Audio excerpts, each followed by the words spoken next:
Listen up, fellow Democrats. Fight fake news and lies with facts. Save our democracy from right-wing hypocrisy. Keep our integrity, embrace our diversity. Whenever we're down, we always come back. So listen up, Democrats. Hello, everyone. Welcome to Progressive Oregon, a weekly interactive live stream broadcast on progressive issues in Oregon. My name is Larry Taylor, and I'm the host of the program. Today on our agenda, we have our weekly update of things happening. Then we have 3 interviews. Our first interview is with Julia DeGraw, candidate for Portland City Council, Mike Ellison, candidate for House District 19, and Sean Nickus, candidate for Marion County, and then overview of upcoming events. So we now pretty much know who is being nominated for Senate District 19, which is to replace Senator Devlin, who will be resigning shortly. So the 6 candidates that are declared at this point are Rob Wagner, Greg McPherson, Garrett Rosenthal, Joelle Davis, Daphne Wisham, and Claudia Black. Of those, I believe only Greg McPherson has been in the legislature previously, so it'll be very interesting. At the end of the program, we will go over the logistics of the nomination convention, which is happening on January 6th. If you are in the Portland area, it would be great to attend so you can watch who the candidates are that are running for this position, and then see who the county commissioners pick when they get together shortly thereafter. The most interesting announcement this week was the announcement by Teresa Rayford that she will be running for Portland mayor. I got to meet Teresa on Tuesday, and she is just spectacular, clear thinking, straight talking. It's going to be very interesting to have her run. She was a founder of Don't Shoot Portland. She has sued the city of Portland for $500,000 for unlawful arrest. Back in a protest that she participated in 2015, and she was a guest speaker at TEDx Salem. The election of the Portland mayor will happen in 2020, so it's a ways off. The other big news this week was that Senator Merkley wrote an op-ed piece opposing LNG terminals. It was published on December 7th.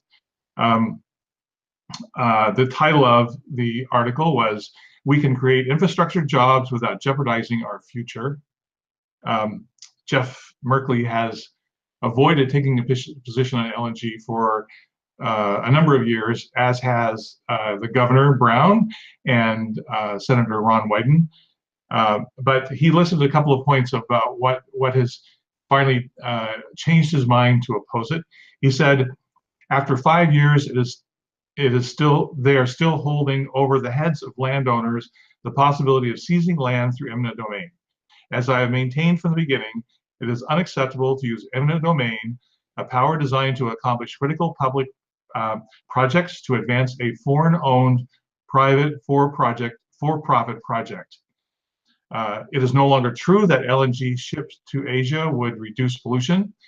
Non-carbon alternatives such as solar and wind are now highly competitive. And Jordan Cove will contribute massively to pollution that is profoundly damaging our state and our world. So earlier we had a program on LNG, and the issue of eminent domain was one that we talked about, and upsets people across the political spectrum for just the reasons that Jeff articulated here. And this, I don't mean to harp on a single vote by people, but this is the perfect example of the corruption caused by money in politics. So it was in 2011 that we had House Bill 2700, and in the Senate, voting for the bill was Richard Devlin, Lori Monis Anderson, Rod Monroe, who's now has drawn 2 opponents next year to replace him in the Senate, Diane Rosenbaum,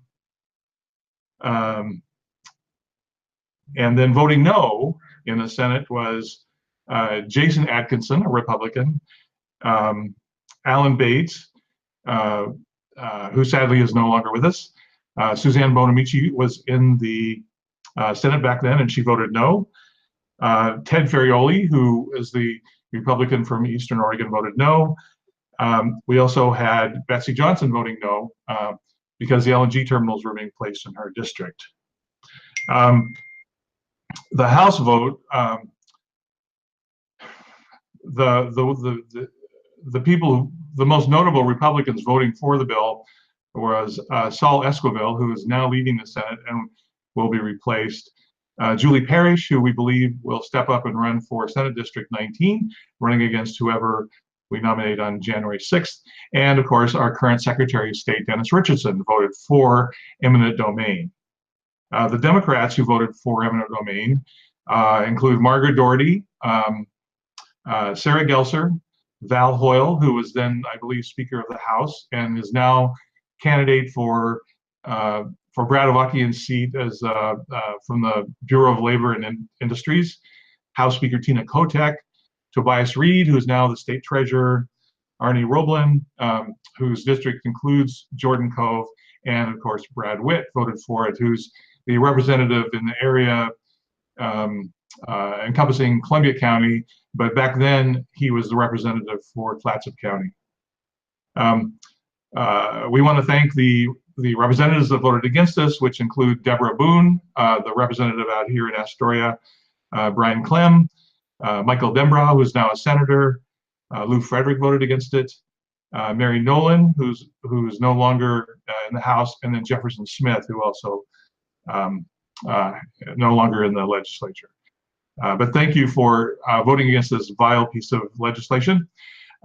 There was a press release issued by the landowners that I'd like to share. It probably didn't get published in any of the newspapers. Landowners across Southern Oregon affected by the proposed Pacific Connector gas pipeline cheered Senator Merkley's guest opinion, announcing the opposition to the pipeline and the Jordan Cove project. Douglas County's Clarence Adams of Landowners United stated, "The hundreds of landowners who have been under the threat of eminent domain for over a decade were thrilled to hear Senator Merkley's announcement. We look forward to working closely with the senator to stop this project once and for all. Landowners call on Governor Brown and Senator Wyden to join Senator Merkley in opposing this foreign corporation exploiting Oregon's private property owners and environment so Canadian-sourced gas can be liquefied and shipped to Asia for private shareholder profits." Longtime opponents and landowners in Klamath County, Rod Schaff and Deb Evans, were delighted with the news that reached them. Evans stated, "Senator Merkley could not have stated better why Jordan Cove has no place in Oregon's future and one of many landowners threatened with eminent domain. We are deeply grateful and welcome of the senator's help to end this 12-year nightmare and transition Oregon to a clean energy future." Schaff added, "This is Senator Merkley's Tom McCall moment, standing up for property rights and against excessive corporate overreach. Thank you, Senator Merkley. Now let's finish the job." So now we would like to hear from Governor Brown to get her opposition to Jordan Cove and Senator Wyden. The final piece of news is that we now have a new campaign management firm. It has become clear that one of the methods that Salem establishment uses to limit democracy is to throttle campaign management talent. So the firm Solidarity Campaign Management, which I'm involved in, welcomes candidates that the establishment wishes to marginalize. And if you are interested in using the services of this campaign firm, you can go to www.scmpartnership.com. That stands for Solidarity Campaign Management Partnership. So moving on to our first guest today, we have Julia DeGraw, who is a candidate running for Portland City Council. Welcome, Julia.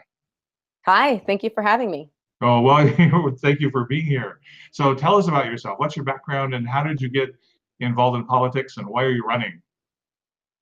Yeah, so I was the Northwest organizer for an organization called Food and Water Watch for about the last 9 years. And working at that organization, I fought a lot to protect our most essential resources, food and water. And here in the Northwest, that involved being the lead advocate and organizer on the campaign to keep a Nestle water bottling facility out of the Columbia River Gorge. And we recently had a huge victory on that. After 9 years of fighting, we finally got Governor Brown to take action to officially end that proposal. But part of that campaign also involved helping to run a ballot measure campaign in Hood River County to make commercial water bottling illegal, that passed with almost 68% of the vote, which was a huge deal in a really conservative county. And my work there also led to supporting and having a strong leadership role in the the GMO labeling ballot measure that happened a while ago that we almost won. And I did a lot of work fighting the Trans-Pacific Partnership and really nasty trade deals. So I really kind of ran the gamut on political issues. And frankly, it was Bernie Sanders that made me realize that my personal aspirations to eventually run for public office were well-founded. I hadn't really seen a lot of examples of politicians who were able to stay true to their values, get elected, and then stay true to their values and be effective as leaders. And seeing Bernie's run for president made me realize that that's actually indeed possible. And that's when I got really serious about running. So I joined, I applied for the Emerge Oregon training program, which is a field school to get female Democrats into elected office. And I got into that program. And I have to say that seeing Trump get elected made me realize I needed to run sooner than later. And that's, I really set my eyes on Portland City Council because I recognized that it's going to take cycles to take over the state legislature. And I'm really glad to see people doing that right now, running with people-powered candidates. And we're not going to get anything from the federal level for a while unless it's something bad. We're going to have to fight our federal government at this point. And the only place where we can really make a difference right now in 2018 is at the local level. If we can't take it back at the local level, then what on earth are we doing? So that's really what made me want to throw my hat in the ring. And I also knew that the 2 seats that are up on Portland City Council, that the other seat would be challenged. It was very clear that there would be women of color running for that seat, and I wanted to make sure that a woman of color replaces that incumbent. And so I took on the more popular, quote unquote, well-liked, perfectly, average liberal, incumbent. And because I think our democracy requires longstanding incumbents and any incumbent to be challenged in order to be strong. So. Excellent. Yeah, your generation doesn't buy into the incumbent protection plan that seems to have prevailed for a long time. Have you gotten any negative feedback about running against an incumbent? Actually, not so much with negative feedback, maybe a little bit of surprise. People are often surprised. But I'm actually it's amazing the number of folks I speak to, especially folks that are older, who agree that it's time for new blood. They think that the city council really needs new leadership. So I actually am getting more surprised, but less not so much with the negative feedback. And I think it's really incumbent on me. I just said the word incumbent, whatever. I think it's really incumbent on me to prove that the incumbents can be challenged. I think there's this mythology, especially in local politics in Portland, of everyone kind of waits their turn, and we always line up, whoever the next person is who's supposed to get elected, and I'm just not buying into that system anymore. We haven't had a real genuine movement building candidate run for Portland City Council. It's always been about personality, right? This is not about personality. This is about building a people-powered movement that's going to demand an actual shift of power from these corporate interests and developers, and actually shifting the power into the hands of the people who should be represented in this government that currently aren't. So I was driving over the potholes on the east side this week, and it reminded me that I haven't seen a lot of action on the street improvement program. What are the things that you intend to focus on if you get elected? Yeah, so it's interesting you mentioned East Portland. So Portland has, because I live in East Portland. I live in East Portland. I would be, if I'm elected, I would be the only city council member east of Cedar Chavez Boulevard, let alone 82nd Avenue. I live east of 82nd Avenue. So I would be the only person really representing far out Southeast Portland. For those of you who live in or near Portland, you know how significant that is. Almost all of our all but one of our city commissioners currently live in Southwest Portland, where a lot of wealth is. And that's not surprising because historically, first of all, we're the only city, only one of two major cities in the United States of America that uses the commission system. And we have at-large elections. So that combination leads to a massive consolidation of power. And the at-large elections, what that means is every single of the 5 city commissioners has to run a citywide campaign to win. And then there's no term limits. So once they get into office, they can just kind of hold on to that seat, which explains Dan Saltzman being there forever. And it makes it really hard to challenge an incumbent because you'd have to run a citywide campaign against somebody who has name recognition and fundraising ability, right? So what I'm doing is I'm trying to prove that that's possible to take on these incumbents, but I'm also running on a platform that says we need actual representation. People right now, the commission system makes it so that our current commissioners are responsible to the bureaus that have been assigned to them by the mayor. They're not responsive to the people that got them into office. And if we had a districted system where there's representatives from each of the neighborhoods in Portland, then we would actually have some democracy in City Hall and accountability to people, and frankly, more transparency. So that's my lead issue, is that we need to reformat the government so it actually works for people. And this is something we can absolutely do.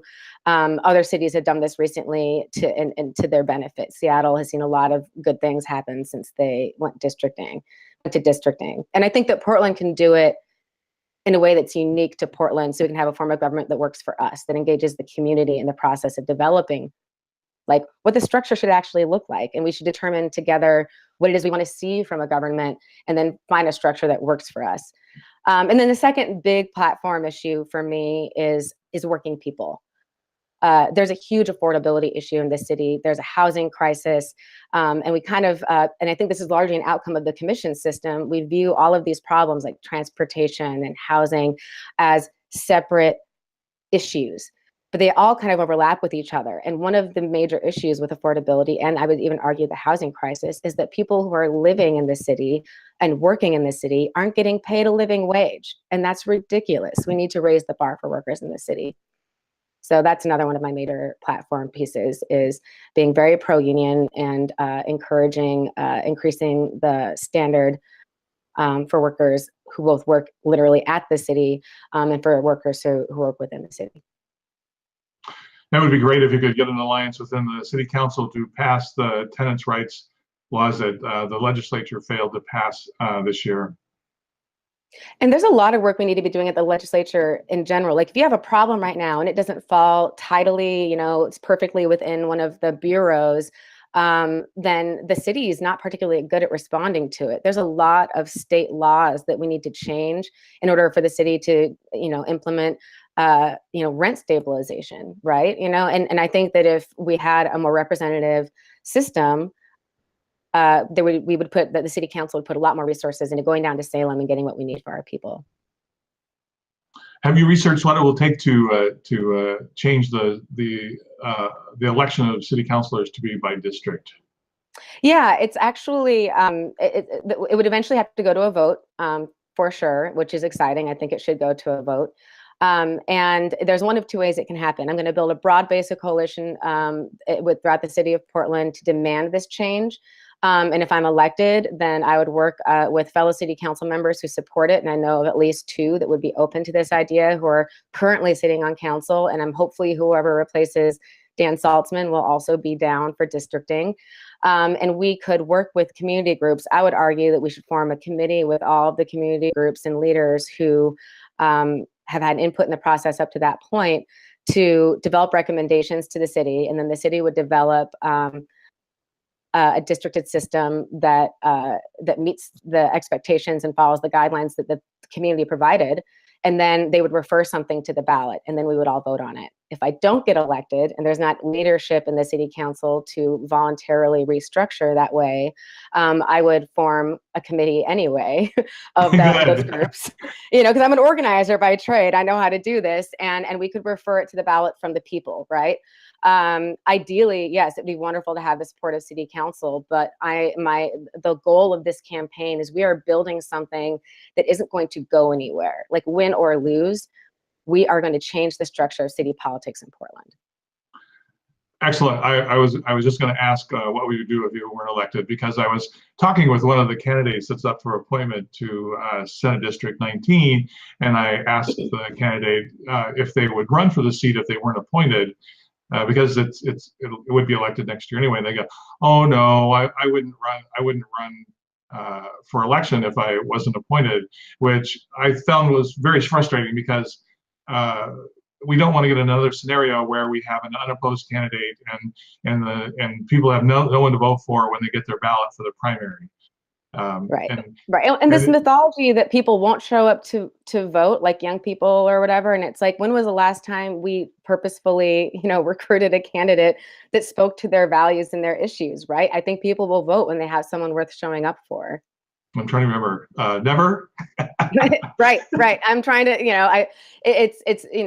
this concept of what establishment politicians think is possible is not based on thinking outside the box and running candidates with real values and strong politics. We're trying to prove that this thing is possible that really, frankly, hasn't been done in politics yet.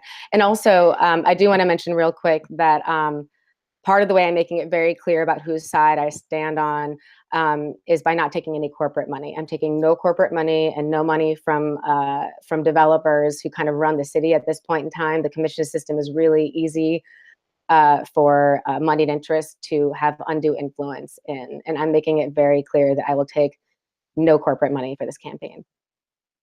That's excellent.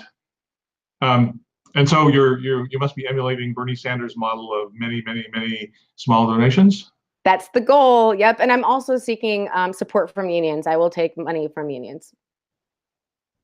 Okay. In our final couple of minutes, anything you would like to say in closing out?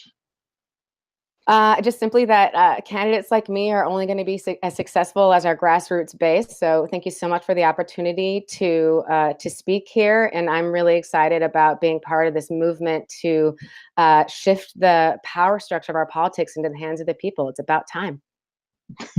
And if people want to throw money at you, how can they do that?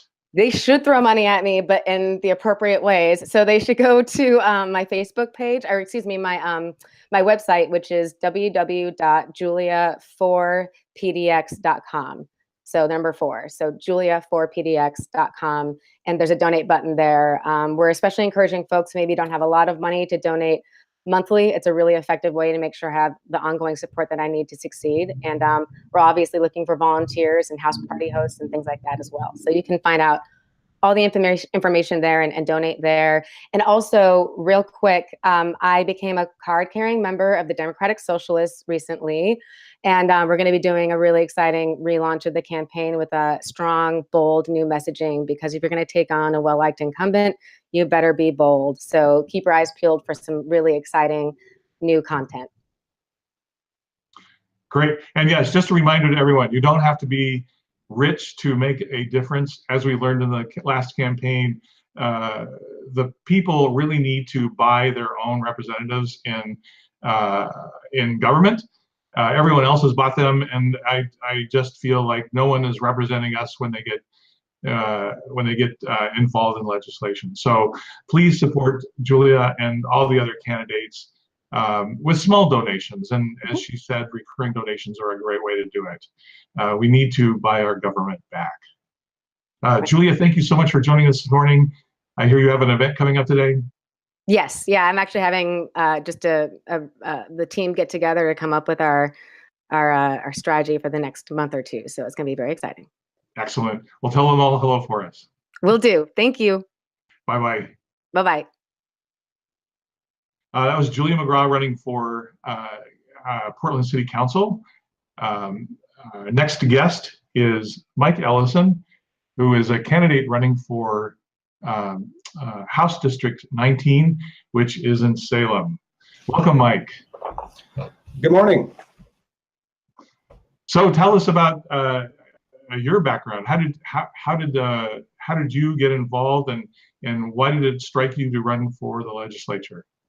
Well, I guess it started back my junior year in high school, or actually a little before. I applied and was accepted to be a congressional page back in Washington, D.C. in the U.S. House of Representatives. Congressman DeFazio nominated me, and I was selected to go back. So I ended up spending the year there and really got a crash course in civics and how our representative democracy works.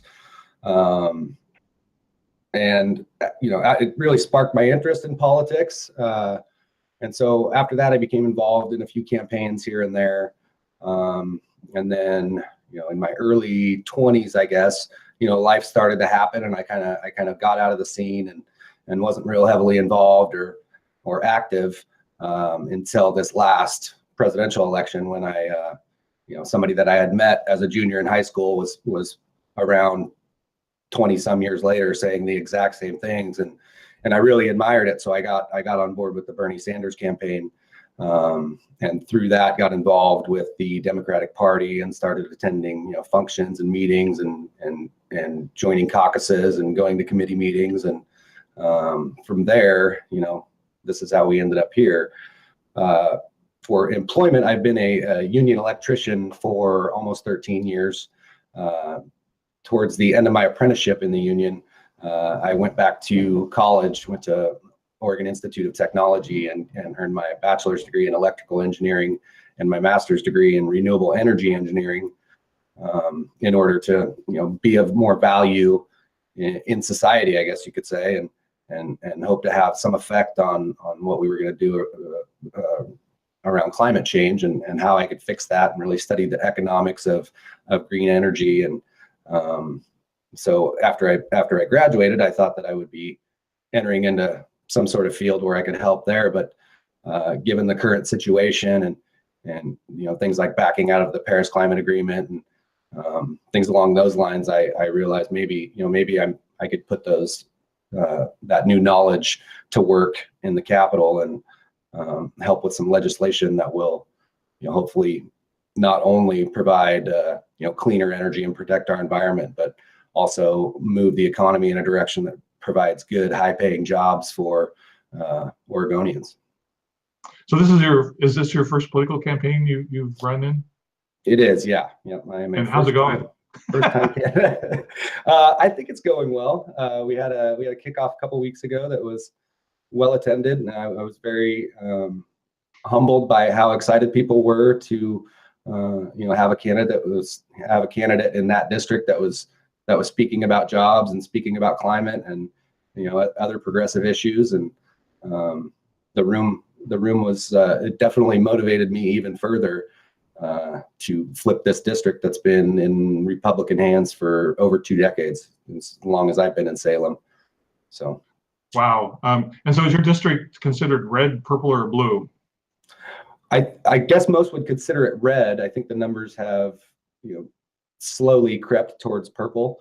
There's still more registered Republicans in the district than there are Democrats. But if there ever was a time where we could get some of those to get on board with a different message, I think this might be the year. So I definitely think there's a chance. And I think few weeks ago, maybe a month ago, there was probably one person that thought I could win this race, and with some news that the incumbent Republican was resigning at the first of the year, I think that number has steadily grown of the number of people that think we could actually win this. So it's gotten very exciting. I've been getting a lot of phone calls, emails, people that want to help. Volunteer list is growing, donations are coming in. So yeah, it's been really good. So from the people you talk to, what are the key issues that concern them in your district? In Salem, much like Portland, that their housing issue is trickling down here, and we have a bunch of jobs on the horizon that are going to be coming in with the new Amazon facility, and people moving in to take those jobs, and just not a lot of housing for them. So affordable housing is definitely a major issue. And then our growing houselessness problem down here in Salem, that we're looking for solutions. And, you know, being a district it's about half suburban, half rural. So we have quite a few farming families in the district, you know, wineries and things like that, and people that, you know, are concerned with water usage rights, and obviously climate change is going to affect them as much as it will anybody. So, and then jobs. So that's definitely, you know, where I think I can, you know, offer some solutions with the knowledge of renewable energy, and the conversion to that green economy, and how the economics is now beneficial. It's not just an environmental issue anymore. It's an economic issue for us to transition, and that's where the jobs will be. So hopefully we can come up with some ideas for people there. So what are the water issues are very interesting because they're starting to pop up all over the state. Historically, you know, we have water districts, and no one ever runs for them because they think they're boring. But I'm getting a sense that the water district positions are going to become fought over as water becomes more scarce. What specifically are the water issues in your district? Well, there seems to be a lot of talk around, and you know, maybe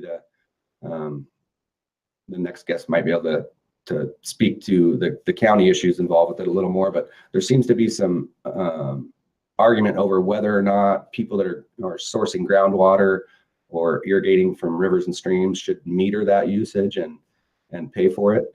And so that's definitely something that I'm trying to educate myself on now, and figure out, you know, what the best route to go towards that is. Obviously, we need to protect our groundwater. Once it's gone, it doesn't just fill right back up. So coming up with some kind of ideas there, and you know, you have to weigh the difference between a small family farm that's been irrigating off their property for, you know, decades, maybe centuries, and then, you know, your big commercial farms that are probably using quite a bit more water than those other ones. So we're going to weigh those options and figure out what the best way to protect our groundwater is. So do you have a filed opponent yet on the Republican side? No, they will go into the appointment process. I believe the incumbent's resignation will go into effect 1st of January, and then they have 30 days to appoint. So we'll be looking for that next month, and definitely keeping our eyes on who that opponent might be. There is one other Republican that's filed that I saw on Orstar, but I'm not sure, or I haven't heard if that's who the party has picked. So that's very interesting. So the Republicans are starting to do the same thing the Democrats do with resignations, and then picking their chosen one that then becomes the incumbent when they run for election in the next year. Yeah, and so the incumbent now wasn't appointed for the seat, but she ran in the open race when Kevin Cameron, who your next guest will be running against, he resigned to take his Marion County Commissioner position, and they appointed a placeholder at that time. So she was just there. It was actually Kevin Cameron's chief of staff. She served out the remainder of that term, and then that's when the incumbent ran. And the Democrats didn't have a candidate up until the filing deadline in that race. Very nice guy, and I think he worked, you know, as hard as he could. But I don't know if that's where his heart was at the time. He felt the need to put himself on the ballot so that the Democrats had some representation. So in this race, I'm in, you know, as early as anybody I've ever seen on the Democratic side for this House district. So I'm hoping that will have a positive effect. Well, if you win, this is going to be very easy for you because it's an easy commute to the Capitol building.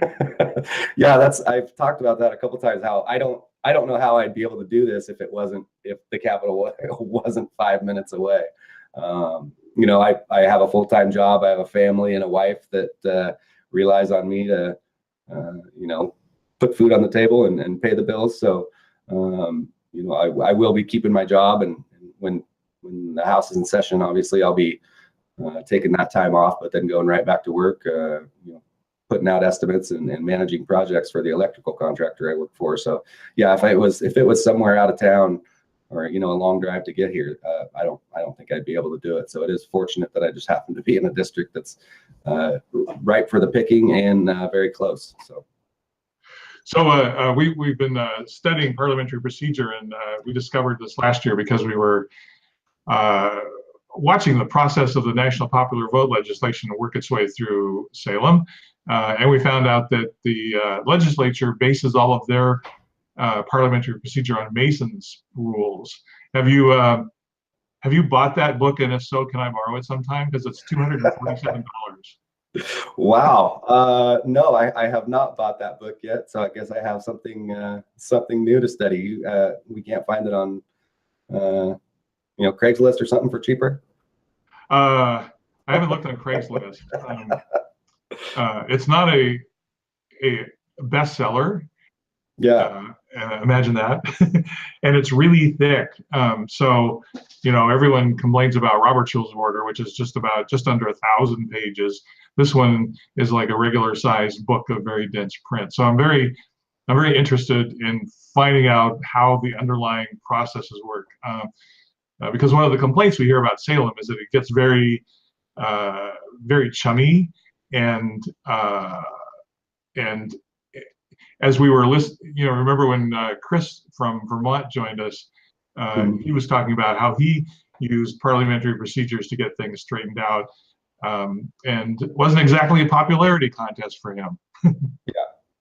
Yeah, no, it definitely is a chummy environment there. Next time I run into one of the senators that's been around for a while, I'll ask them if I can borrow their copy of Mason's Rules.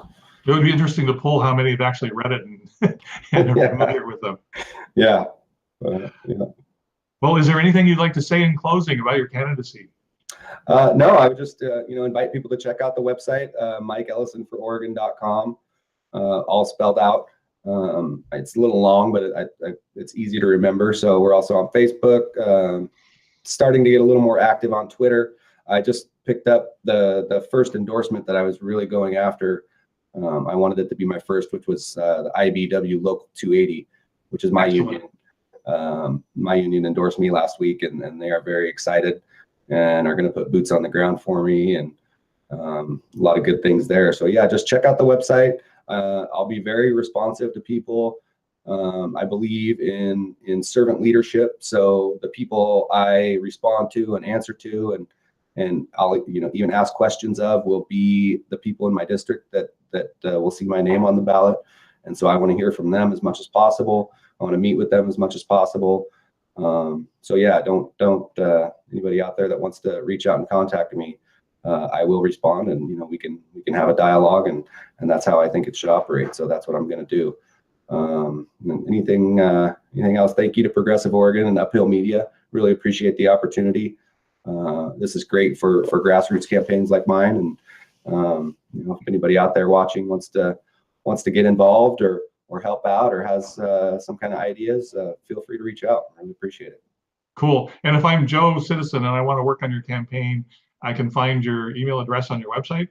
Yep, absolutely. We got a volunteer form on there, email address, everything's up and running. So yeah.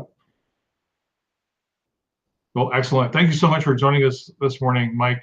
I'm really excited about your campaign and your candidacy, and we really hope that you're successful. It's I got to correct it. It's our campaign, Larry. Hashtag our campaign. So. Not my campaign. My name's just on the ballot, but this is I really mean it when I say this is our campaign. I want everybody's voice and everybody involved. So. Excellent. Thank you, Mike. Yep. Thank you. Our next guest is also from Salem, hence the name of today's show, which is Emerging Leadership in Salem. And it's another friend of mine that I met during this past year through the progressive movement. And our next guest is Sean Nickus, who is running for candidate. He's a candidate for the Marion County Commissioner. And welcome, Sean. How are you today? Oh, hi. I'm doing great. It's a bright sunny day here in Salem, Oregon. One of my epiphanies is that this last year was that it was actually considered a step up from the legislature to be a county commissioner. Well, I guess they do get paid more. they do get paid more, and that's something that we need to address in the legislature. So, yeah, there's two. For those who don't know, there's two forms of county governments. There's a form of county government where it's volunteer, like my county in Clatsop, and then there's counties like Marion County where they actually pay them. I'm after experiencing what happens out here, I've become a huge fan of people being compensated for their work because you get things taken more seriously, I believe. Yeah, we have 3 county commissioners. They're all at large, and they get paid $80,000 a year to do what they do. And they do a lot. They oversee a $400+ million budget. Yeah, as Julia was saying, at large candidacies campaigns are really hard to run because there's so many people that have to be reached out to, and you don't get necessarily an equal distribution around the district. In my county, we have 5 commissioners and we have 5 districts, so it's a much more manageable process. Yeah, no Democrat has won this seat since the 1950s. There's been no Democrats in this century in this seat, or anybody who isn't a Republican. It's basically considered such a safe seat that when my opponent, the Republican opponent at least, Kevin Cameron, left the Senate under disgrace because he couldn't stay out of stripper clubs, this is where they put him. Yeah, that's how safe it is. So this is like the Alabama version of Oregon. Well, I mean, I don't, I won't go maybe not get that far, but you can if you like, sure. So, so county commissioners have a different set of responsibilities. What are the issues that you're seeing in Marion County that need to be addressed? Well, the housing crisis needs to be addressed. It's been going on here for a couple of years now. It's a whole West Coast crisis, isn't it? Or I guess even the East Coast too. Every year, housing costs go up, and what I'm seeing is working class, regular people with full-time jobs are living in their cars, and that seems to be becoming, in many areas of the United States, the new normal. I think that the private market has just utterly failed to provide housing that is affordable for regular people with full-time jobs, making the median income, or families making $40,000, $50,000, $60,000 a year are putting way too much of their income into housing, and the housing they're getting is often really not that great. So I believe it's time for the government to step in and build public housing for regular people. And then when we were talking about issues earlier, the other major issue was opioid abuse. From talking to my friends who are doctors here, and opioid abuse is something that's real, but really here they're telling me that methamphetamines is still the big problem here. And one of the things we're talking about is a sobering center. A sobering center for people who end up in the emergency room, a place for them to go besides jail when they can't leave the emergency room and they want to get sober. The doctors I've spoken to say it takes 72 hours to actually clean somebody up from methamphetamines. And that is a big problem that we have at our emergency room right now. I think this is something that people from all sides of the political spectrum can agree on needs to be addressed. And it also helps address homelessness in some ways. Is homelessness a big issue in Salem? Oh, it sure is. I mean, we have both a visible and an invisible couch surfing style of homelessness going on here. And it's clearly growing by the month. Our city council voted against it, but we did have a sit-lie ordinance come up here where it would be illegal to sit or lie down on the sidewalks here. And that was brought by city staff, but the city council in their wisdom decided not to go that route. Clearly, there's things that need to be done. And I think that I have some real solutions to that in building housing that's aimed at medium and slightly above median income people that won't raise taxes and will provide a lot more housing for everybody. There's over 60,000 people coming into Oregon every year. The whole housing issue, everyone struggles with.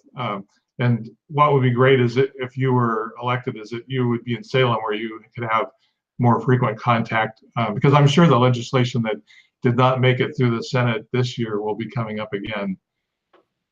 Yeah, I realize that some people feel that putting restrictions on property owners and such, tenants' rights advocates feel that's the way to go. But I've seen all kinds of laws being passed for tenants' rights advocates and places where they have rent control in place, and it hasn't done any good at slowing down the rate of increases. It does help individuals not get kicked out of their apartments, but really, long term, it's no solution at all. So what are the things that you'll be pursuing? Well, one is pursuing building a lot more housing for regular working class people here in Marion County. That's definitely at the top of my list. Also, just providing good governance. I talk to a lot of people, and they're just tired of sort of what is essentially the old boy network of Marion County, and sometimes the old girl network too, but controlling so much and doing such a bad job for instance, of taking on contracts and deciding which contracts to take. You know, we built this new bus system here in Marion County, a new bus stop that is the downtown main transit center. And first, apparently they used the wrong concrete, and so it was falling apart, and we had to come in and fix it. And now apparently the whole building is sinking. So you know, and everybody wants to blame some guy who ordered the cement and who passed away. Apparently that's going to be our solution, is to point fingers at him. Meanwhile, we're going to be paid for this building again and again, I guess. And all I see is kind of incompetence really on that kind of an issue. Yeah, the whole, there also seems to be a lot of protection of votes by the media, because if you try to, if something goes south, and it was a decision that was made 5 or 6 years ago, it's really hard to trace back who made that decision so you can hold people accountable. I can't fix something that's so broken, and I don't think anybody can reasonably. All we can do is try to make better decisions going forward. But this is always the problem, and it doesn't matter whether it's Democrats or Republicans. When seats are totally safe and you can just run any old person with an R or a D behind their name for that seat, what you get is corruption. What you get is incompetence. It eventually follows on a long enough timeline. Do you feel that there's money? The money is corrupting the commissioner races in Marion County? It'll be interesting as my race goes on, and I provide an analysis of where all the money is coming from for each candidate to see if it is or not. At this point, there isn't a lot of money in these races that I see so far. As far as I could tell, people were just coasting on previous fundraising. It's just so easy to win. How much would you really need? That was one of the impressive things about your campaign, is that you had started way early and you've been building this for a long time. Well, I guess I started way early, sure. The events in Charlottesville certainly made me feel that we all have to step up now. So do you need campaign support as well? Well, I have a lot of requests for things like lawn signs and things that I can't fulfill. So I could I need more volunteers, but I have a lot of people who want to volunteer. I have a different idea about how campaigns should be run. I'm focusing on house parties, and I'll be launching those in January. But sure, money is always certainly helpful in small donations. I'm certainly not going to be taking any corporate money. And for me, I want to provide that kind of good governance that comes from somebody who doesn't accept large donations really from any quarter. So similar to my questions for Mike, people can email you to volunteer on your campaign from your website? Oh, sure. Well, they can go to rally.org, Sean Nickus for Oregon, to donate and to sign up and say that they want to volunteer with me. Either way, that's certainly the best way. They can also contact me through Twitter, Sean Nickus at Real Sean Nickus, or friend me on Facebook. Though you have to be somebody real on Facebook, because I do look at my friend requests carefully. We have so many ways of being contacted these days. Yes. So any final points you'd like to make before we wrap it up today? Well, if you're looking for a government that's open, that you can actually contact me on Twitter or through Facebook, and I actually respond to messages and talk to people. If you want that kind of government, which I see from the response I've been getting from people, there's a lot of people out there who are just so happy that somebody's willing to talk to them about some of the issues that are going on in Marion County. Then I may very well be the right person for you to vote for, irregardless of your other political leanings. I'm all about honesty in government and not being political in the way that you talk to people. And that is ultimately what drew me to Bernie Sanders and so many of my friends to him, is his open, regular honesty. Who else was talking on a national level? And just like that's who they really are, what they say. I'm hoping that the internet and this whole revolution that we see going on now will allow people to finally be honest with one another about how they really feel and what they really think should be done in government without all the hedging all the time. Because they're worried that somebody who's going to give them money somewhere down the line might not like some part of what they said. Yeah, one of the interesting things that Bernie did was he showed that there was actually a third path. It's not left or right, but there's a third path where representatives represent the people and not corporations. And I believe that's why his candidacy was appealing to both sides of the aisle, and really all of the candidates that we consider progressive follow into that same mold. So you should be able to attract supporters from across the political spectrum, because you're committing yourself to representing the people. Yeah, there's two distinct types of people who I met. I mean, there's a lot of different people who I met on the Bernie Sanders campaign, but two that really stood out for me. One was the older women who have been screwed by our society through ongoing sex throughout their entire careers. They were so helpful in so many ways to our campaign, and they continue to be my friends. And seeing them finally really have the opportunity to stand up for themselves in a way that wasn't controlled by wealthier people, basically, be able to stand up for their own working class kind of issues, because they don't really have the same opportunities to retire that everyone else did right now today, because they did, through the ongoing sexism of their entire careers, even if they're professionals, get screwed out of a lot of that stuff because they were women. And to see also all the great men from the great gay older men who showed up to support Bernie here in Marion County. They worked really hard on our campaign. A lot of them were log cabin Republicans, but they responded to his honesty.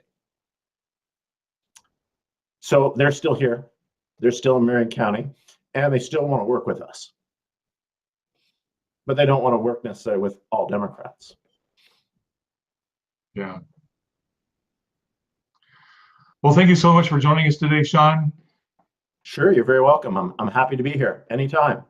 And give us your website again, so all of our viewers can throw money at you. Right now, it's rally.org, Sean Nickus, 4, Oregon. Great. Thank you, Sean. Have a great day. Oh, you too. Bye-bye. Keep fighting the good fight. Oh, will do. So we're at the last part of our show, upcoming events. Again, we have the nomination convention for Senate District 19 coming up on January 6th. There will be a candidates forum in the morning from 10 till noon, where you can see the 6 candidates or however many we end up with on that day. We don't typically do debates, so they tend more to be question and answers, but you get a sense of what is driving the candidates and how viable they will be. Then the nomination convention itself will be from 1 until 5 in the afternoon.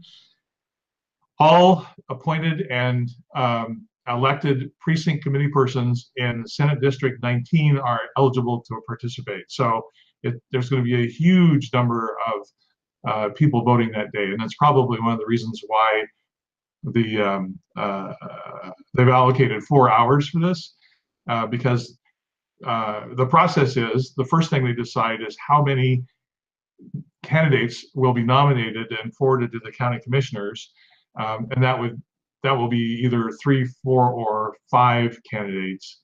And then if they do like the last one did, where they nominate 4 candidates out of the 6, then they do 4 separate elections And even though a candidate might not get elected in the first round, they might get elected in the second, third, or fourth round if they choose to elect four. So that's why they've allocated a lot of time for this. I believe they have an electronic counting machine for the ballots, so that should make that piece go faster and at least more accurate.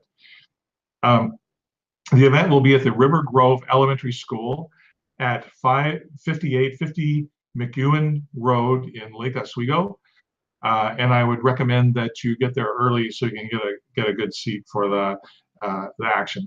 And the candidates are very approachable, and I encourage you to seek them out and talk to them one-on-one and ask your own questions of them outside of the forum itself. The other thing that is coming up, and which the Democratic Party is working hard on, is the 2018 Platform Convention. So this year they have expanded the number of articles from 9 to 11. They found that there were just things were packed in a little bit too tightly with 9, so they have 11 articles. So there's 11 groups of people that are taking in submissions from all of the counties and caucuses and other organizations within the Democratic Party, and they're combining the like ones and bundling them up for the convention itself. And we have passed rules for the convention. They might be tweaked a little bit, but generally the convention this year will be run very similar to how it was run 2 years prior. Excuse me. So Saturday will be spent in the breakout sessions for each of the articles, where all of the submissions for both the platform, for all the legislative agenda items will be considered and voted upon. The ones that then are forwarded to the body are voted on by everyone who attends. And then on Sunday, we'll be considering the platform planks in the General Assembly. If you've never been to a democratically run process, you'll probably find this fascinating. And it always helps to have a little bit of background on Robert's Rules so you understand the procedures should you want to participate more. If you want to be a delegate, you can do so by going to your county organization in the Democratic Party and submitting your name. So each county will have a different process for becoming a delegate to the state convention. Some just take names on a first come, first served basis. Others are actually elected. In the past, we've always had more slots than we've been able to fill. That might change this year, and we're expecting a very high attendance. So you want to get your name in early. The Democratic Party will be releasing on December 15th the number of delegates allocated to each county. So at that point, you'll know how many slots there will be able to be filled. And anyone who's a registered Democrat can run for one of these positions. And we would love everyone's participation. I don't know how the other parties do their platforms, but the platform of the Democratic Party is very progressive. People are often astonished at how progressive it is. Items such as universal health care has been in there for many, many years. But that is because the platform is written by the people, and it's not written by people who are hedging their bets and trying to work the system to disguise their real intent. So we would welcome anyone who's a registered Democrat to participate. That comes to the end of our show today. Thank you so much for joining us, and we'll see you next week. Our out song is The Revolution Will Not Be Televised, alternate version, I believe.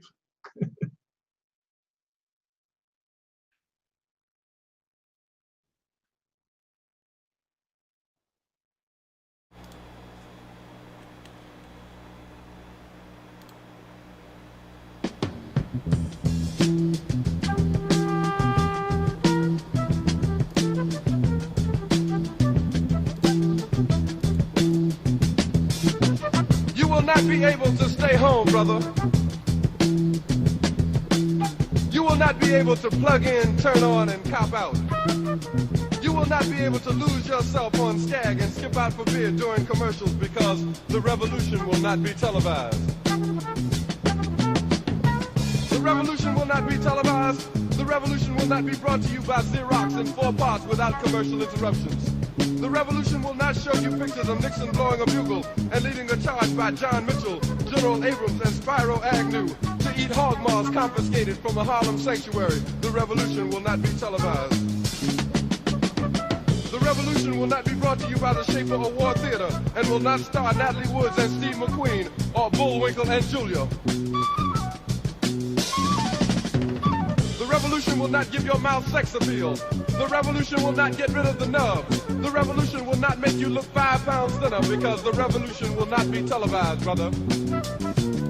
There will be no pictures of you and Willie Mae pushing that shopping cart down the block on the dead run or trying to slide that color TV into a stolen ambulance. NBC will not be able to predict the winner at 8:32 on report from 29 districts. The revolution will not be televised. There will be no pictures of pigs shooting down brothers on the instant replay. There will be no pictures of pigs shooting down brothers on the instant replay. There will be no pictures of Whitney Young being run out of Harlem on a rail with a brand new process. There will be no slow motion or still life of Roy Wilkins strolling through Watts in a red, black, and green liberation jumpsuit that he has been saving for just the proper occasion. Green Acres, Beverly Hillbillies, and Hooterville Junction will no longer be so damn relevant, and women will not care if Dick finally got down with Jane on Search for Tomorrow, because black people will be in the street looking for a brighter day. The revolution will not be televised. There will be no highlights on the 11 o'clock news and no pictures of Harry armed women liberationists and Jackie Onassis blowing her nose. The theme song will not be written by Jim Webb or Francis Scott Keys, nor sung by Glenn Campbell, Tom Jones, Johnny Cash, Engelbert Humperdinck, or The Rare Earth. The revolution will not be televised. The revolution will not be right back after a message about a white tornado, white lightning, or white people. You will not have to worry about a dove in your bedroom, the tiger in your tank, or the giant in your toilet bowl. The revolution will not go better with coke. The revolution will not fight germs that may cause bad breath. The revolution will put you in the driver's seat. The revolution will not be televised, will not be televised, will not be televised, will not be televised. The revolution will be no rerun, brothers. The revolution will be live.